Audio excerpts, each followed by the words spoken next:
Shalom, shalom, je suis le prophète Tim et bienvenue dans le podcast prophétique. Dieu a un langage qu'il faut à tout prix décoder. Vous êtes les fils des prophètes et de l'alliance que Dieu a traitée avec nos pères. Nous vivons dans un temps où opérer dans le prophétique n'est plus une option. Bienvenue dans le podcast prophétique, là où le prophétique est expliqué de façon simple, pratique et selon le Saint-Esprit. Que Dieu te bénisse abondamment.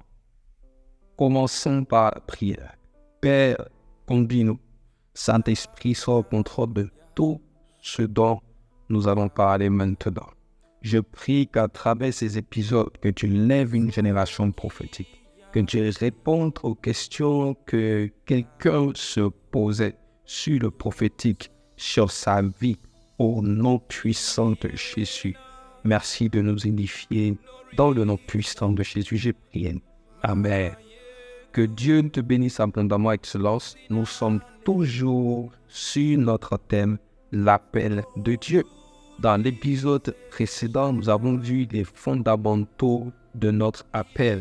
Appel à deux déclinaisons, donc la vocation spirituelle qui est le sacerdoce et la vocation professionnelle qui est la royauté. Nous sommes maintenant à l'épisode numéro 2, où nous allons aborder comment savoir que Dieu nous appelle à un tel ou un tel domaine, prophétiquement parlant. Quels sont les signes, quelles sont les voies et moyens que Dieu utilise pour nous faire comprendre notre appel, que ce soit au niveau du sacerdoce, que ce soit au niveau du sacerdoce ou de la royauté, c'est-à-dire que ce soit dans notre vocation spirituelle ou dans notre vocation professionnelle. Je veux qu'on lise dans un premier temps Exode 2, justement, à partir du verset 11. Et je lis. En ce temps-là, Moïse, devenu grand, se rendit vers ses frères et fut témoin de leur pénible travail. Il vit un Égyptien qui frappait un Hébreu dans ses frères. Il regarda d'un côté et d'autre, et voyant qu'il n'y avait personne, il tua l'Égyptien et le cacha dans le sable. Je veux que tu retiennes bien, que tu gardes ta Bible ouverte sur Exode 2 et Exode 3. Tout au long de cet épisode, je prendrai quelques passages dans ces deux chapitres-là au fur et à mesure que nous avancerons. Tu es béni. La première des choses, je veux que tu prennes note de ça. La première des choses pour se rendre compte de ton appel, pour se rendre compte du domaine dans lequel le Seigneur t'appelle. La première des choses se trouve dans ce verset 11. La Bible dit, devenu grand, il se rendit vers ses frères. Il y a des fois, de façon naturelle, vous serez poussé de faire quelque chose. Moïse n'a pas pensé à quoi que ce soit. Moïse n'a pas prémédité de se rendre vers ses frères. Non. C'était quelque chose qui avait été naturellement configuré en lui. Et c'est ça que je m'apprête à te dire maintenant. Il faut que tu saches que Dieu est tellement grand. Faisant l'homme à son image, comme je l'avais préalablement dit dans l'épisode 1, il a déposé en l'homme non seulement une partie de lui, donc son ADN, donc ses capacités, mais il a aussi déposé en l'homme le schéma.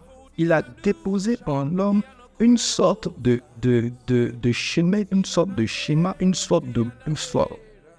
En d'autres termes, pour que l'homme soit toujours poussé, tiré vers le but pour lequel lui, Dieu, l'a créé. Alléluia. Parce que lorsque l'homme même crée une machine, crée quelque chose, il dépose en cette chose qu'il crée la capacité de faire ce pourquoi il a créé. Et nous tirons ces choses de Dieu lui-même qui nous a fait à son image. En d'autres termes, ce que vous devez faire, la vocation, que ce soit professionnelle ou spirituelle, que vous devez, qui est la vôtre, le dessein prophétique que vous devez accomplir est déjà imprimé en vous. Et donc, de façon naturelle, vous serez attiré vers cette chose. Premièrement, Moïse a grandi chez Pharaon. Écoutez, chez Pharaon, c'était des honneurs. Il est le prince, il est l'héritier, il est de la maison de Pharaon. Il mangeait à sa faim, il faisait tout ce qu'il voulait. Mais la Bible dit que, devenu grand, il se rendit vers ses frères. Je veux souligner quelque chose. Quand vous allez lire depuis Exode, vous allez vous rendre compte que ses frères, donc son peuple, étaient en esclavage. Comment vous pouvez vous imaginer qu'un homme, un enfant qui a été éduqué chez Pharaon, qui est dans tous les privilèges et tous les honneurs, il est attiré vers un peuple esclave? Ça ne dépendait pas de lui, mais en lui était imprimée une mission liée à ce peuple. Et donc, il était,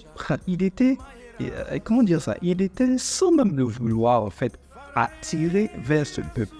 Et donc, on peut retenir qu'il y a toujours, que vous le voulez ou pas, il y a toujours quelque chose que Dieu a déposé en vous qui va vous pousser vers la vocation ou le dessein auquel il vous appelle. Toujours. Et certaines fois, il suffit juste de faire quoi? De se laisser guider. Et c'est là que nous échouons parfois. Parce que nous demandons conseil à gauche, nous demandons conseil à droite. Nous cherchons qu'est-ce qui envoie de l'argent. Ou nous cherchons qu'est-ce qui semble être le plus glorieux. Que ce soit dans notre vocation spirituelle ou qu'est-ce qui rapporte le plus d'argent dans notre vocation professionnelle. Et c'est vers cette chose-là que nous nous tournons. Nous manquons de nous laisser guider par cette boussole que Dieu a mis à l'intérieur de nous. Nous manquons de nous laisser guider, en fait, de nous laisser attirer vers le domaine ou vers le lieu de l'accomplissement de notre destinée prophétique. Et donc, la première des choses qu'il faut faire, c'est se laisser guider, tout simplement, par ce vers quoi votre cœur ou vous êtes attiré. Tout simplement, c'est aussi simple que cela. Faisant confiance, bien sûr, à Dieu, vous saurez donc qu'il a déjà inscrit en vous le domaine, le lieu et parfois même tout le reste, en fait, qui correspond à votre destinée prophétique, tout simplement. Alléluia. Et quand nous allons au verset 12, la Bible dit, il regarda d'un côté et d'autre, et voyant qu'il n'y avait personne, il tua l'Égyptien et le cacha dans le sable.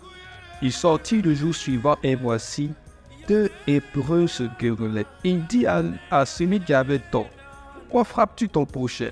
Et cet homme répondit, qui t'a établi chef et juge sur? Penses-tu me tuer comme tu as tué l'Égyptien? Moïse eut peur et dit, certainement, la chose est connue. Vous vous rendez compte que Moïse se retrouve quelque part. Il voit un Égyptien qui frappe un Hébreu. Il défend son frère Hébreu et il arrive même à tuer l'Égyptien. Ne sachant même pas que Dieu l'appelait à délivrer justement les Hébreux de la main des Égyptiens. Il ne le savait pas. La seule chose qu'il savait, c'est qu'il s'est vu en face de cela et qu'il était dérangé. Il a pris la défense de son frère hébreu de sorte à le tirer de la main de l'Égyptien, tout simplement. Ce n'était pas prémédité. Ce jour-là, il n'est pas sorti de la maison de Pharaon en disant « Je vais défendre un Hébreu ou je vais tuer un Égyptien ». Non. Mais il s'est retrouvé en face d'une situation naturellement parlant. Le dessein que Dieu a inscrit en lui s'est manifesté. Et donc vous devez prêter attention à ce vers quoi vous êtes attiré naturellement, sans y penser, sans préméditer. Ce que vous faites naturellement. Il y a des gens qui n'aiment pas l'injustice. À un tel point où c'est presque, ils vivent mal quand ils voient l'injustice passer sans qu'ils aient pu faire quoi que ce soit. Ce n'est pas naturel, ça n'appelle. Et vous devez découvrir dans quel domaine maintenant vous allez pouvoir mettre ce désir poussé de justice. Ce n'est pas un fait ordinaire. Ce n'est pas un fait ordinaire. Et donc, il y a certaines choses comme ça. Laissez-moi vous dire quelque chose. Parfois, ce qui fait la différence entre deux peuples, ou ce qui fait la différence entre deux générations, deux mêmes générations, mais de différents peuples, c'est la capacité des parents ou des personnes même à déceler rapidement, en fonction de ce principe que je suis en train de vous donner là, ce à quoi un tel ou un tel est appelé. Donc vous allez vous rendre compte que si dans un peuple, prenons la Côte d'Ivoire, et puis prenons par exemple les États-Unis, parfois la différence entre deux mêmes générations dépend en fait de comment ces deux générations se sont levées pour accomplir un but précis. Parce que si vous êtes né, vous avez été créé pour un but que vous n'accomplissez pas, non seulement vous ralentissez le plan de Dieu, mais cela crée un déficit en fait dans la génération dans laquelle vous êtes né, puisque vous étiez censé accomplir un but précis dans cette génération-là. Ce principe est très important. C'est un principe primordial. Vous devez à tout prix vous laisser guider. Vous devez à tout prix comprendre et voir qu'est-ce qui se passe lorsque vous voyez telle ou telle chose. Il y a des gens qui ont un désir poussé de sauver des vies plus que d'autres. Ah oui, ce n'est pas fortuit. Tout ce vers quoi vous êtes attiré naturellement définit le dessein que Dieu a implanté en vous. Sinon, le rôle que vous devez jouer dans le dessein global de Dieu. C'est cela qui vous attire vers un domaine plutôt que vers un autre. Am I speaking to someone? Est-ce que je suis en train de parler au cœur de quelqu'un comme ça? La Bible dit, Moïse faisait paître le troupeau de Jéthro son beau-père, sacrificateur de Madian, et il mena le troupeau derrière le désert et vint à la montagne de Dieu à Horeb. L'ange de l'Éternel lui apparut dans une flamme de feu au milieu d'un buisson. Moïse regarda et voici le buisson était tout en feu et le buisson ne se consumait point. Oh, quel spectacle! De voir du feu consumé, du feu dans un buisson sans que le buisson ne soit consumé. Donc des flammes de feu qui sont en train qui sont éclatantes, qui brûlent, j'ai pas utilisé ce mot, mais qui brûlent dans le buisson sans que le buisson ne soit consumé. Mais certains se demanderont, mais pourquoi ce spectacle? La première des choses, c'est pour attirer l'attention de Moïse. Toutefois, que Dieu veut vous révéler votre appel, il va attirer votre attention sur un domaine précis. Et généralement, cela se passe pour des gens qui n'ont pas encore compris leur appel ou qui sont en train de faire le contraire de ce à quoi Dieu les a appelés. Dans ce cas précis, Dieu va utiliser des fortes interpellations. Comme le buisson Adam, il va utiliser tout moyen qu'il faut pour attirer votre attention, de sorte à ce que vous prêtez l'oreille, de sorte à ce que cela soit marquant pour vous. Parce que le premier signe, vous n'avez pas pu le déceler, vous n'avez pas pu vous laisser attirer par ce vers quoi votre cœur était poussé, était attiré, ce à quoi votre cœur était attiré naturellement. Et donc, pour vous révéler cela, il va envoyer ce que j'appelle la même chose, le buisson Adam. Donc, toutes les fois où vous avez manqué votre appel, vous êtes en train de faire le contraire de ce que Dieu attend de vous, il y aura un buisson Adam. Votre buisson Adam, ça peut être un coup dur. Votre buisson Adam, ça peut être un rêve. Votre buisson Adam, ça peut être une révélation qui vous vient. Votre buisson Adam, ça peut être un événement tragique. Il y a certaines personnes qui ont perdu un être cher et qui se sont jurées qu'ils n'allaient pas perdre un autre de cette même manière à cause de cette même maladie. Et elles ont décidé de devenir docteurs. Elles ont été, et ces personnes-là parfois ont été des grands docteurs. Mais Dieu avait utilisé un buisson Adam, donc un événement, pas que Dieu a permis ou pas que Dieu a créé cet événement pour que quelqu'un meure, mais Dieu a utilisé cet événement-là comme un buisson ardent pour attirer leur attention sur leur vocation. D'autres se sont enrôlés dans l'armée comme ça, parce qu'elles étaient fatiguées de voir leurs proches mourir de ceci ou de cela. Alléluia. Et donc, dans votre buisson ardent, il y aura une voix. Donc cet événement-là sera banal pour toute autre personne. Cet événement-là ne va peut-être pas signifier grand-chose pour d'autres, mais pour vous, une voix va sortir de cet événement-là pour vous montrer le chemin. Une voix va vous parler à l'intérieur de vous. Vous n'entendrez pas forcément une voix audible parce que toute voix n'est pas audible. Mais vous avez senti quelque chose ou ce buisson ardent va vous pousser vers quelque chose. Et donc c'est cette voix que vous aurez entendue spirituellement qui vous poussera vers un domaine, qui vous poussera vers une vocation particulière. De façon pratique, qu'est-ce que cela veut dire? J'aime prendre comme exemple beaucoup le ministère d'intercession parce que j'estime que nombreux d'entre nous, enfants de Dieu, sommes appelés au ministère d'intercession, donc de façon plus particulière, mais nous par paresse et parce qu'on ne nous a pas peut-être enseigné ou parce que nous manquons d'informations sur ce ministère-là, on s'en détourne tout simplement. Mais le ministère d'intercession, c'est un ministère qui est particulier et qui est primordial pour le royaume. Et je crois que dans cette saison, beaucoup d'intercesseurs reviendront à leur vocation d'intercession. Hallelujah.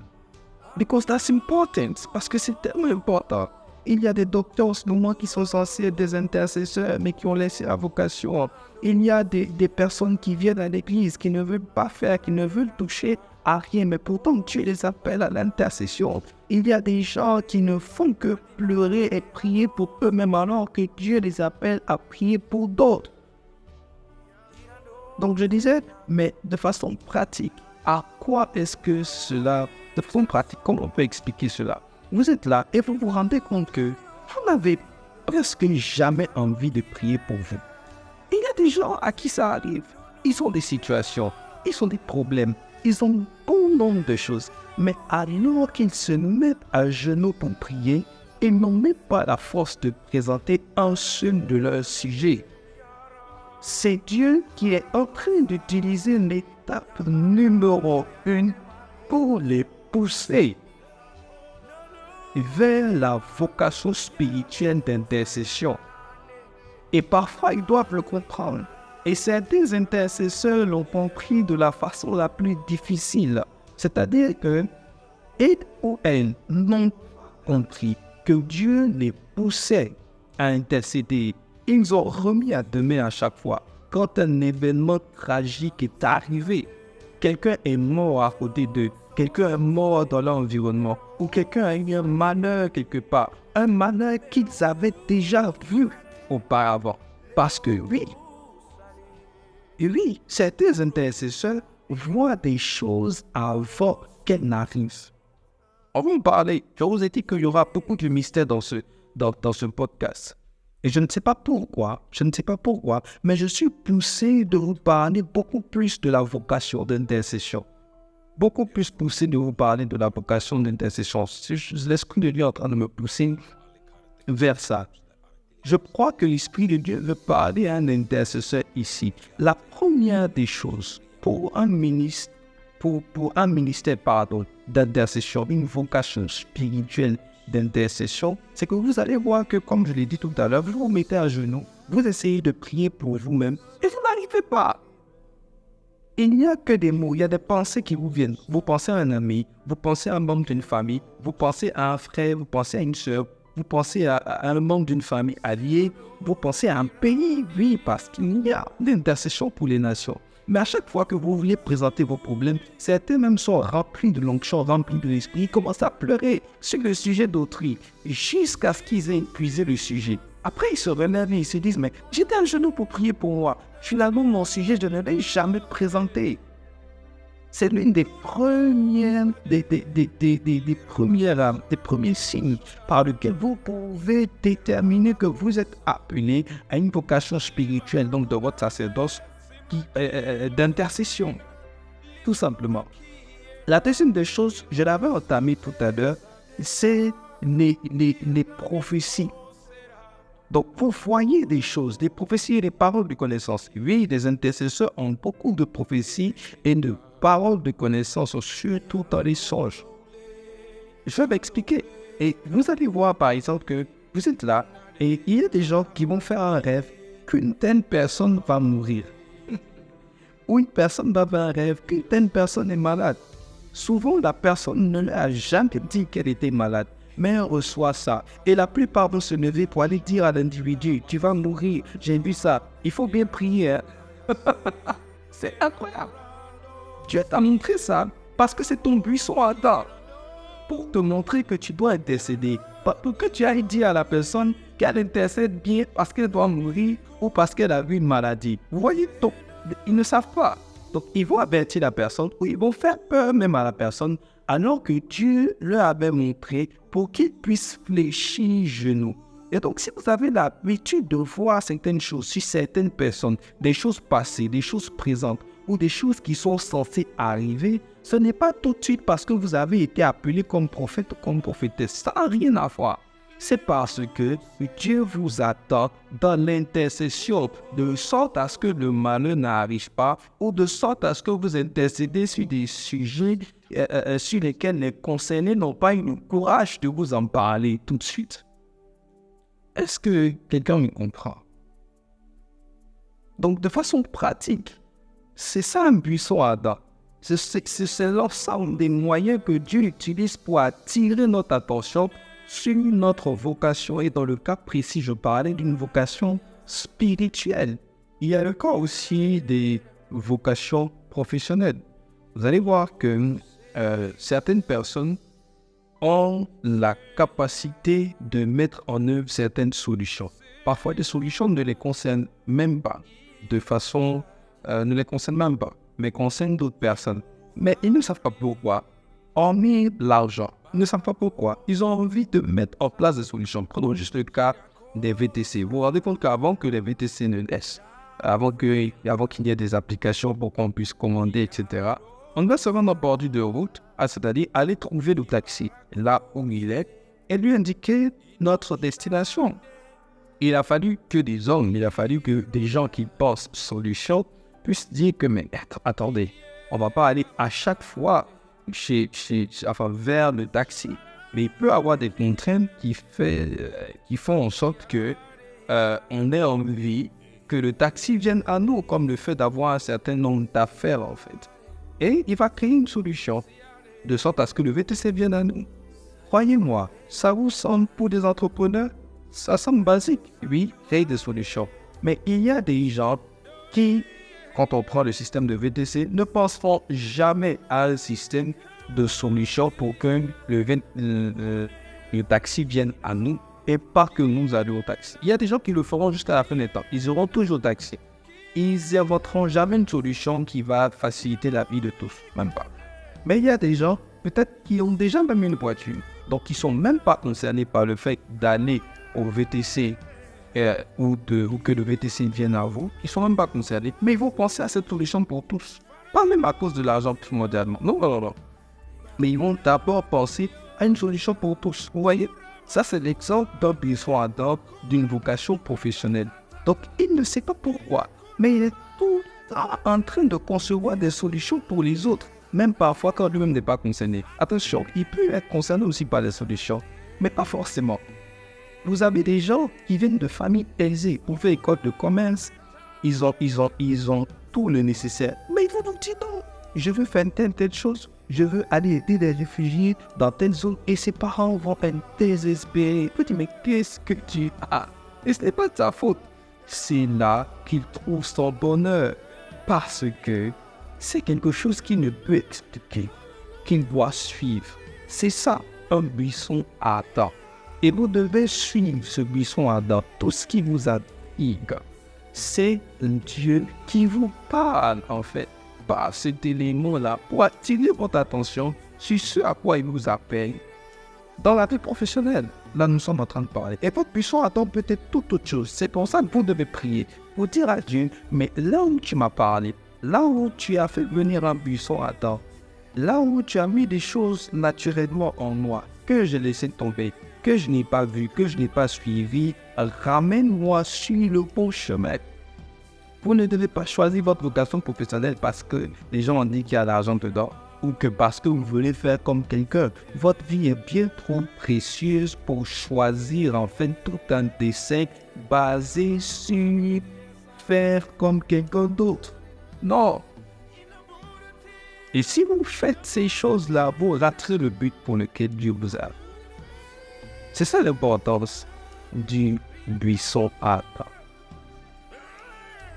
Que Dieu vous bénisse abondamment. Tu vas maintenant mettre la main sur le cœur et répéter après moi. Seigneur Jésus, j'ai soif d'accomplir le but pour lequel tu m'as appelé. Aide-moi à comprendre les signaux que tu me donnes qui définissent ce à quoi tu m'appelles. Que ce soit dans ma vocation spirituelle, que ce soit dans ma vocation professionnelle. Que je ne sois juste plus en train de constater que j'aime ceci, que je suis différent dans un tel domaine, mais que je comprenne directement que tu m'appelles à aller plus loin, que tu m'appelles à être utilisé pour un but beaucoup plus grand que le simple fait de me satisfaire. Au nom de Jésus, laisse-moi prier pour toi. Père, je te dis merci et je te rends grâce pour ce podcast. Que tous ceux qui m'écoutent maintenant et qui me regardent, non pas par ma force mais par la tienne, puissent entrer dans leur appel au niveau de leur vocation spirituelle, mais aussi au niveau de leur vocation professionnelle. Tu as mis une emphase sur les intercesseurs. Qu'un intercesseur reparte et retourne à son appel. Qu'un intercesseur revienne à sa vocation. Qu'un intercesseur comprenne les signaux de buisson ardent que tu lui donnais, que tu lui as emmené pour entrer dans l'appel. Au nom puissant de Jésus, relève un intercesseur et qui rentre dans son appel. Que tout l'honneur et toute la gloire te soit rendue au nom puissant de Jésus. Amen. C'était le podcast prophétique, épisode numéro 2 de l'appel de Dieu. Je pense que le prochain podcast, nous allons parler de comment reconnaître un appel dans les 5 ministères. Précisément, comment reconnaître le ministère prophétique. Comment reconnaître, comment savoir que je suis appelé à un ministère prophétique. Nous allons le faire. Si vous avez d'autres questions concernant l'appel, mettez-les en commentaire. N'oubliez pas de vous abonner et de mettre un like, d'activer la cloche de notification pour certains, afin d'être toujours notifié à chaque nouvel épisode du podcast prophétique. Dieu vous bénisse abondamment. C'était le Prophète Team dans le podcast prophétique.